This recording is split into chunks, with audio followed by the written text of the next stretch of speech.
जय श्री राम विद्यार्थी मित्रों चैप्टर नंबर 1 गण હવે આજે થોડું ડીપમાં આપણે ભણીશું તો એમાં નવો શબ્દ આવશે ઘાતગણ। તો આ શબ્દ તમે કોઈ જગ્યાએ શીખ્યા નથી। તો ઘાતગણ એટલે શું? તો હું એક ગણ લઉં, સમજો બરાબર, હું એક ગણ લઉં a બરાબર 1 2, તો આના ઉપગણો લખું તો આના ઉપગણો કેટલા થશે? 4। तो गण पोते a 5 1 અને 2। तो आ जे उपगणो लख्या ए उपगणोने હું છગડિયા કૌંસમાં લખું એટલે a no ઘાતગણ p of a બને। એનો ઘાતગણ શું થાય? p of a। એટલે યાદ રાખો, કોઈ પણ ગણ હોય એ ગણનો તમારે ઘાતગણ લખવો હોય તો પહેલા એના શું લખવાના? ઉપગણો, અને એ ઉપગણન તમે છગડિયા કૌંસમાં લખો એટલે a no ઘાતગણ p of a મળે। હવે તમારો આ જે a છે અને આ p of a છે તો આ બેનો સંબંધ લખવો હોય તો આવું લખાય a belongs to p of a। દરેક ગણ એ ઘાતગણનો શું છે? સભ્ય છે।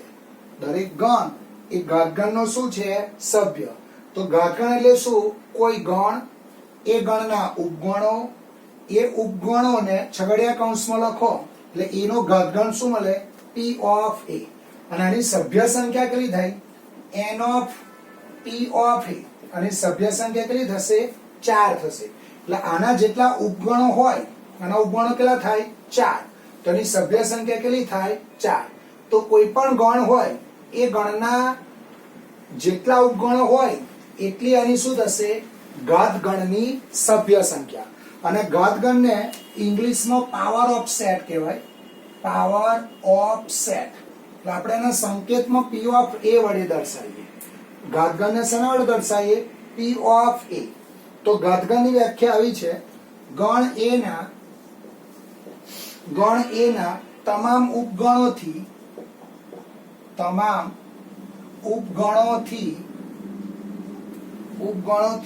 બનતા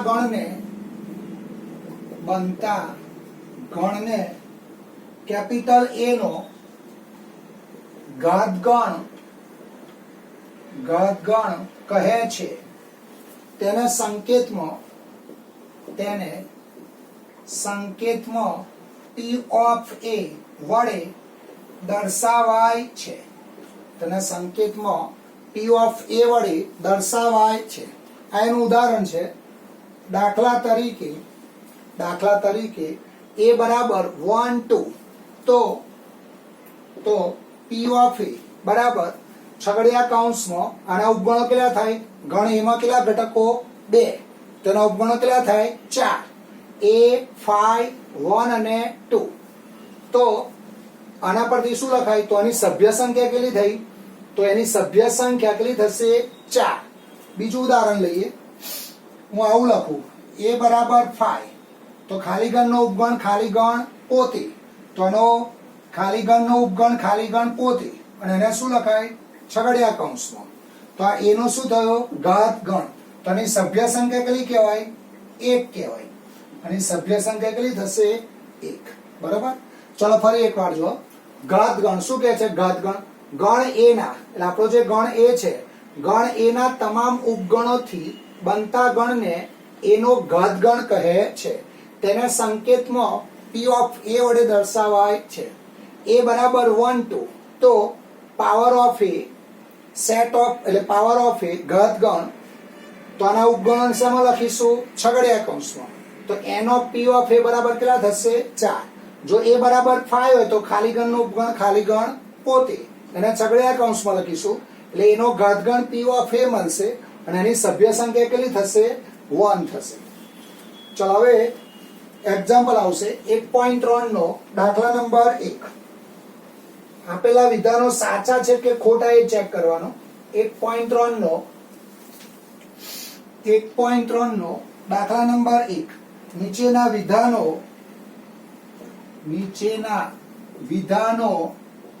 સત્ય બને તે રીતે ખાલી જગ્યામાં સંજ્ઞા સબસેટ અથવા નોટ સબસેટ મૂકો, સબસેટ અથવા નોટ સબસેટ મૂકો. આ ઉપગણ એટલે શું? ધારો કે આવું લખું જો a બરાબર 1 2, તો 1 2 3, તો આ એનો ઉપગણ થાય. ઉપગણ એટલે શું થાય? એના બધા ઘટકો બી માં સમાય. ધારો કે એ સબસેટ બી હોય તો એના બધા ઘટકો બી માં હોય તો એને બી નો શું કહેવાય? ઉપગણ. બરાબર? તો અહીંયા આગળ ઉપગણ માટે એક વસ્તુ ખાસ ધ્યાન રાખજો. ધારો કે આવું લખું 1 2, તો 1 2 સબસેટ 1 2 3, તો આ ગણનો શું કહેવાય? ઉપગણ કહેવાય. ચલો આમાં પહેલું છે 1 નંબરમાં છગડિયા કૌંસમાં 2 3 4, 2 3 4 ખાલી જગ્યા છગડિયા કૌંસમાં 1 2 3 1 2 3 4 5. તો અહીંયા જો આ 2 3 4 આમાં છે, આ ઘટકો આમાં છે, તો અહીંયા કયો જવાબ આવશે? સબસેટ. બરાબર? આ ગણના બધા ઘટકો આ ગણમાં છે, તો જવાબ શું લખીશું? સબસેટ. ચલો પછી સેકન્ડ આવશે 2 નંબરમાં. ચલો અહીંયા શું આવશે? ABC ખાલી જગ્યા છગડિયા કૌંસમાં બી સી અને ડી. તો અહીંયા તમે જુઓ તો એ આ ગણમાં છે, પણ એ ઘટક આ ગણમાં નથી, તો અહીંયા શું આવશે? Not subset. એટલે બીજામાં જવાબ આવશે નોટ સબસેટ. ચલો પછી 3 નંબરમાં આવશે x જ્યાં x એ તમામ શાળાનો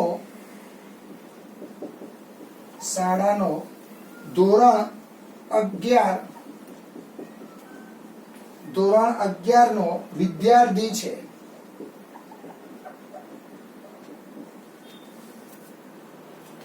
ખાલી જગ્યા છગડિયા કૌંસમાં x જ્યાં x એ શાળાનો વિદ્યાર્થી છે.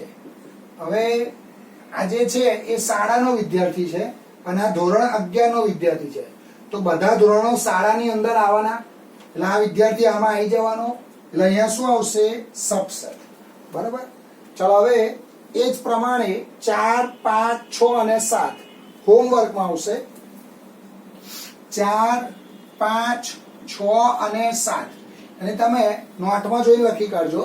1.3 નો પહેલાનો, ચોથો, પાંચમો, છઠ્ઠો અને 7મો દાખલો હોમવર્કમાં આવશે. તમારે ખાલી સબસેટ કે નોટ સબસેટ મૂકવાનું છે. અને 8મો દાખલો.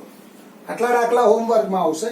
ઉપગણ એટલે શું થાય? આ ગણના બધા ઘટકો આમાં હોય તો કઈ સંજ્ઞા આવશે? સબસેટ.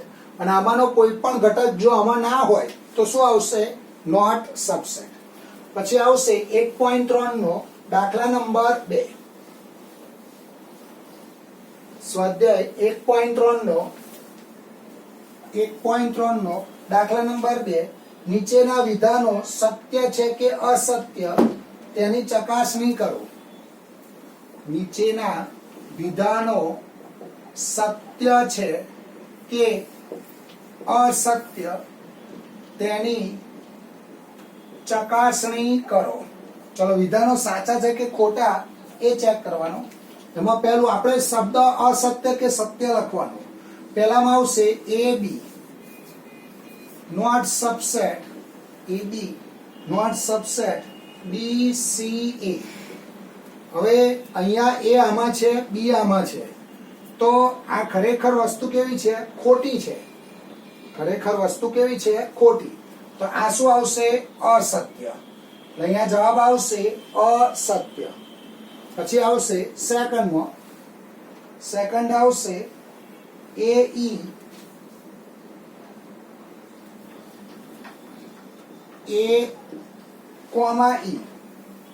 ખાલી જગ્યા સબસેટ x એ અંગ્રેજી મૂળાક્ષરો પૈકીનો, x એ અંગ્રેજી મૂળાક્ષરો પૈકીનો એક સ્વર છે, એક સ્વર છે. અંગ્રેજી મૂળાક્ષરો પૈકીનો એક સ્વર છે. તો અંગ્રેજી મૂળાક્ષરો પૈકીનો તમે એક સ્વર લો, પાંચમાંથી ગમે તે એક લો. તો ધારો કે અહીંયા એ લો, તો આ એ ઈ સબસેટ એ જે સત્ય નથી. બરાબર, અહીંયા એક કયું છે ને, એટલે આપેલ વિધાન શું થવાનું? અસત્ય.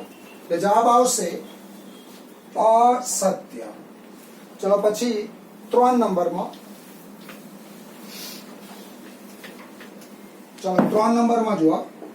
3 નંબરમાં શું આપ્યું છે? 1 2 3 1 2 3 ખાલી જગ્યા 1 2 3 સબસેટ 1 2 5. આપેલ વિધાન સાચું છે કે ખોટું જોવા જોઈએ. તો 3 આમાં છે પણ 3 આમાં નથી, એટલે શું આવશે જવાબ? અસત્ય. જવાબ આવશે અસત્ય. ચલો એ રીતે 4 5 અને 6 હોમવર્કમાં આવશે. 1.3 નો બીજાનો ચોથો, પાંચમો અને છઠ્ઠો ભાગ હોમવર્કમાં આવશે. ચોપડામાં વ્યવસ્થિત લખેલું છે, તમે જોશો એટલે આવડશે. 1.3 નો બીજાનો ચોથો, પાંચમો અને છઠ્ઠો ભાગ હોમવર્કમાં આવશે. ચલો પછી 1.3 નો દાખલા નંબર 3, સ્વાધ્યાય 1.3 નો ત્રીજો એક્ઝામ્પલ. અહીંયા ધ્યાન રાખજો. હવે એ બરાબર છગડિયા કૌંસમાં 1 2, પછી અહીંયા છગડિયા કૌંસમાં 3 4, પછી અહીંયા આવશે 5. નીચેના પૈકી કયા વિધાનો સત્ય છે અને શા માટે? નીચેના પૈકી કયા વિધાનો સત્ય છે અને શા માટે? હવે એક વસ્તુ ધ્યાન રાખજો, હું આવું લખું છું, એ બરાબર 1 2 3. તો અહીંયા 2 બિલોંગ્સ ટુ એ લખાય. શું લખાય? આ 2 એ આ ગણનો શું છે? ઘટક છે. પણ હું આવું લખું, એ બરાબર 1 છગડિયા કૌંસમાં 2 3. તો પછી આને લખવું હોય તો આ રીતે લખાય, બિલોંગ્સ ટુ એ. ટૂંકમાં અહીંયા જે ઘટક છે એ અહીંયા હોવો જોઈએ. તો અહીંયા આવું હોય તો આવું હોવું જોઈએ. બરાબર. ચલો પછી સબસેટ લખીએ. ધારો કે આવું લખું, એ બરાબર 1 2. તો સબસેટમાં શું થાય? 1 2 3. તો આ જે ઘટકો છે અહીંયા ઘટકો હોવા જોઈએ. ધારો કે આવું લખું, 1 2 છગડિયા કૌંસમાં 3. તો અહીંયા સબસેટ લખવું હોય તો આવું લખાય, 1 2 છગડિયા કૌંસમાં 3 4. આવું લખાય. તો આ બે વસ્તુ બહુ અગત્યની છે. આ બંને વસ્તુ ખાસ ધ્યાન રાખજો. સબસેટ ક્યારે વપરાય અને બિલોંગ્સ ટુ ક્યારે વપરાય? બિલોંગ્સ ટુ એટલે માં હોવું. ચલો પહેલો ભાગ, પહેલામાં આવું આપેલું છે, જો 3 4 છગડિયા કૌંસમાં 3 4 સબસેટ એ. હવે 3 4 સબસેટ માટે અહીંયા જુઓ, સબસેટમાં શું થાય? ધારો કે મારે આ સબસેટ કેવો હોય તો આને સબસેટ કેવો હોય તો આ બે આમાં હોવા જોઈએ. તો અહીંયા આગળ આ 3 4 સબસેટ એ. તો અહીંયા શું આવશે? સબસેટમાં આગળ શું આવવું જોઈએ? અહીં છગડીયો કૌંસ હોત ને, અહીંયા જો આ રીતે અહીંયા આ છગડીયો કૌંસ હોત તો આપેલ વિધાન શું પડત? સાચું પડત. તો ખરેખર આપેલ વિધાન કેવું છે? અસત્ય. આ વસ્તુ કેવી છે? અસત્ય. તો સાચું શું છે? સાચું લખવું હોય તો આવું લખાય, 3 4 સબસેટ એ. આવું લખાય લખવું હોય તો.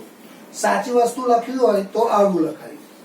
ચલો પછી સેકન્ડમાં આવું છે, 3 4 belongs to A. Belongs to એટલે માં હોવું.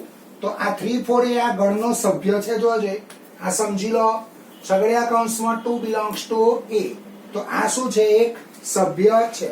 તો અહીંયા શું આવશે? સત્ય. એટલે આપેલ વિધાન કેવું છે? સાચું. ચલો પછી 3 નંબરમાં આવું આપેલું છે, છગડિયા કૌંસમાં 3 4 છગડિયો કૌંસ પૂરો સબસેટ એ. ઉગણમાં શું હોય? જો આનો ઉપગણ છે તો અહીંયા પહેલો છગડીયો કૌંસ હોવો જોઈએ.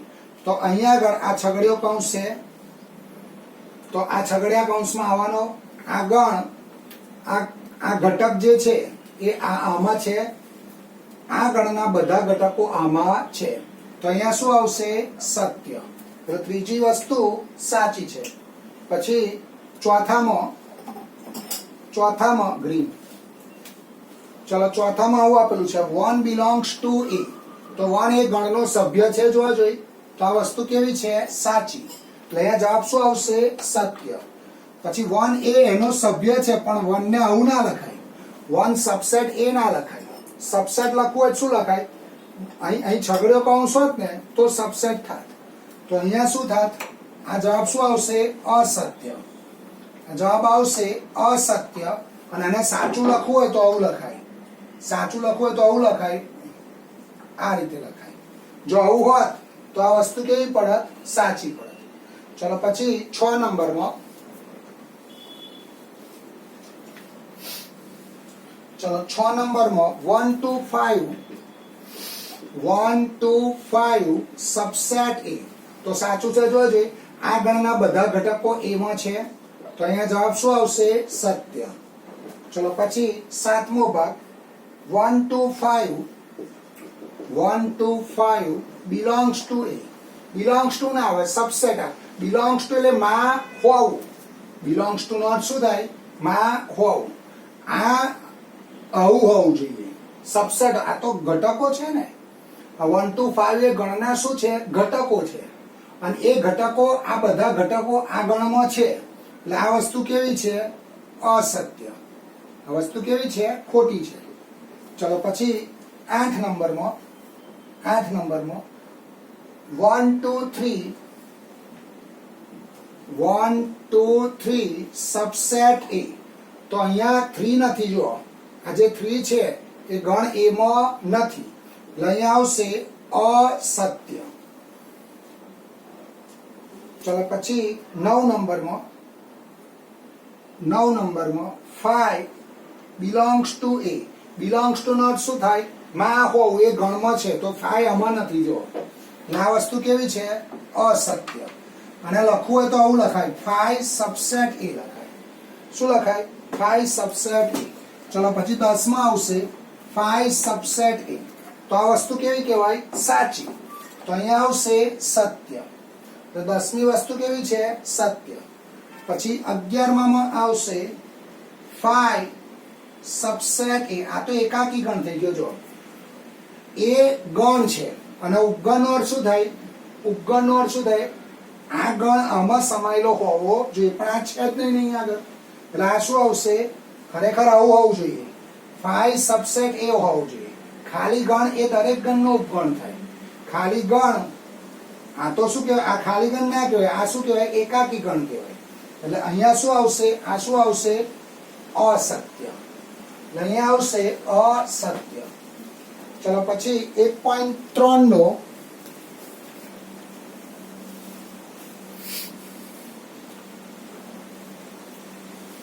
ચલો 1.3 નો દાખલા નંબર 4 સ્વાધ્યાય 1.3 નો ચોથો એક્ઝામ્પલ.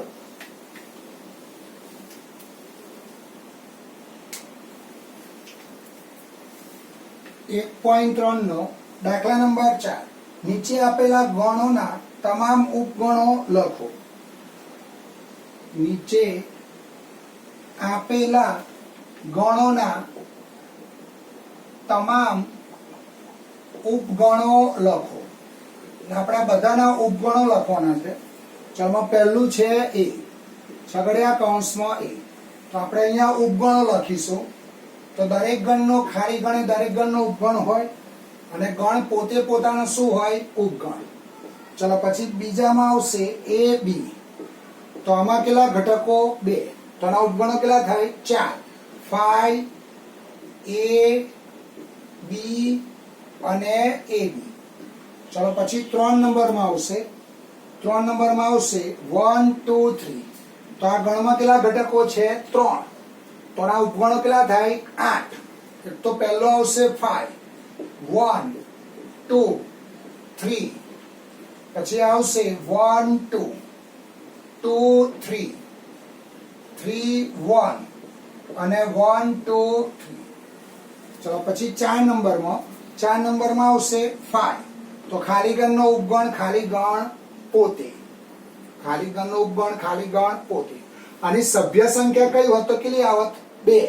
આની સભ્ય સંખ્યા 4, આની સભ્ય સંખ્યા 8, નાની સભ્ય સંખ્યા 1.